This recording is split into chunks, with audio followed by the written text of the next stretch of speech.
Hey, what's up guys, it's me DSR back with another video, and in this video I'm gonna do sound test of this new Logitech X50. So technically it's not new anymore, it's been about a month and the review of this device is gonna be coming really soon. So before that I wanted to just do a sound test, and the sound test you are gonna hear right now is gonna be recorded on the internal microphone of the Xiaomi Mi A1. The sound you will hear will be not accurate, or it will be not as realistic as you can hear, so it won't do the justice on the sound of this speaker, so just take it with a grain of salt. And with that being said, here is the sound test of Logitech X50. On the way to being free.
So guys, this was a sound test of the Logitech X50. I know it was not so clear, but I know for sure that the 100% might kill your ear if you was using headphones.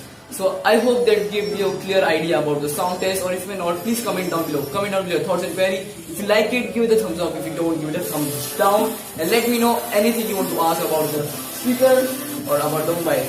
And we'll see you guys in the next one. See ya.